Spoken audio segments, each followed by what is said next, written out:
Je suis suisse d'origine, j'ai grandi à Lausanne, à Montreux. J'ai étudié à Lausanne à HEC Business Technology. J'ai travaillé un peu dans le monde bancaire là-bas en Suisse. Après, je suis parti aux États-Unis. J'ai passé 2 ans à Berkeley et à New York. Et je suis rentré à 23 ans pour me marier d'abord et ensuite pour rejoindre McKinsey, société de conseil globale qui travaille essentiellement avec des grands groupes, des grandes entreprises. Et donc depuis 23 ans, j'aide des grandes entreprises à se développer sur leur stratégie, technologie, opération. J'ai fait ça 7 ans depuis Genève. Après, on est parti à Paris, où j'ai dirigé la practice technologie de McKinsey en France. J'ai voyagé quasiment toutes les semaines, en fait, vers l'Europe ou les États-Unis. Donc en fait, il faut dire d'abord au niveau judaïsme que je viens d'une famille traditionnelle qui n'était pas pratiquante. Et j'ai évolué de mon côté progressivement pour devenir plus pratiquant. Vers l'âge de 23-24 ans, comme ça, je me définissais comme Shomer Torah ou Mitzvot. Donc je me sentais avoir un déficit dans le monde de la Torah que j'ai essayé de rattraper depuis. J'ai énormément lu, par exemple. Alors moi, je suis quelqu'un qui aime se lever tôt. Et donc, j'ai un temps d'étude fixe de la Torah le matin avant de commencer ma journée. Parce que souvent, la journée va tellement vite et tellement stressante, organisée, etc., que c'est difficile. Donc je commence en fait par un moment d'étude de la Torah le matin. Et puis j'utilise un petit peu les moments de temps mort dans la journée, entre des réunions, le lunch, parfois il y a 1 heure le soir comme ça, pour avoir une étude plus organisée.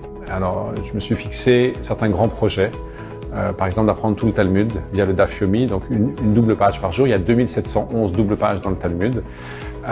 Et je suis probablement pas un des rares à l'avoir terminé, mais un des rares à avoir appris au moins 80% du Talmud dans les avions d'El Al, puisque j'ai utilisé mes voyages pendant 9 ans chaque semaine pour apprendre 3 pages et demie à l'aller, 3 pages et demie au retour. Et puis j'ai utilisé ces temps d'études quotidiens pour apprendre toute la Torah, puis tout le Tanakh, puis toute la Mishnayot, puis 1000 chapitres du Mishneh Torah du Rambam. Et en plus de ça, j'ai des temps d'études hebdomadaires. J'ai une série de shiurim, soit en chavruta, donc un avec un, soit des shiurim plus larges en groupe pour étudier des sujets qui m'intéressent. Et puis comme je suis organisé et que j'ai très peur de laisser glisser les choses parce qu'il y a tellement de pression dans la semaine, j'organise tout ça à l'avance. Donc j'ai mes temps d'études fixés dans l'agenda et je les traite comme je traiterais des meetings business. C'est-à-dire que je vais dire non à un meeting business s'il tombe sur le temps d'études parce que sinon l'expérience montre qu'on n'étudie jamais.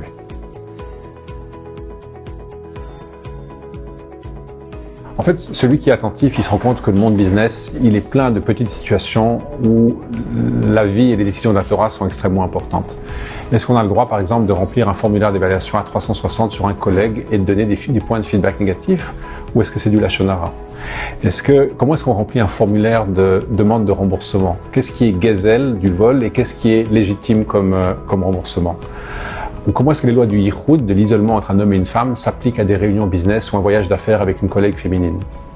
Ou même à un zoom entre un homme et une femme?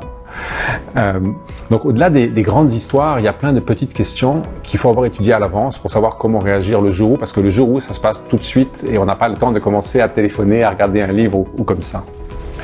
Mais le grand choix que j'ai dû faire, ça a été en fait celui de m'afficher ouvertement comme un juif religieux en face de mes collègues, dans un monde où franchement, il n'y a pas tellement beaucoup de collègues religieux que je fréquentais. En tout cas pas en Suisse, en France ou comme ça, c'est pas New York, c'est pas Londres.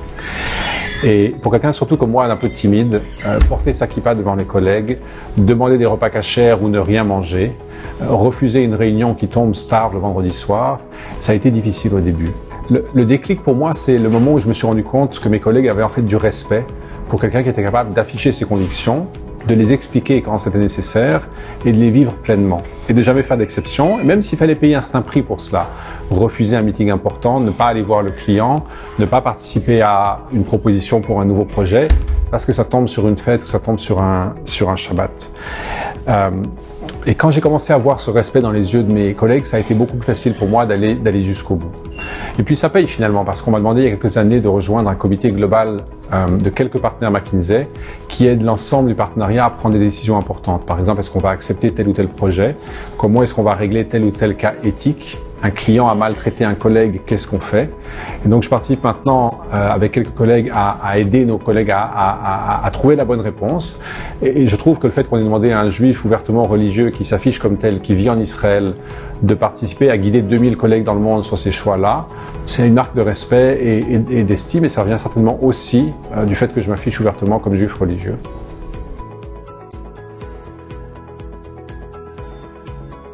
Au niveau professionnel d'abord, c'est celui de suivre ses passions.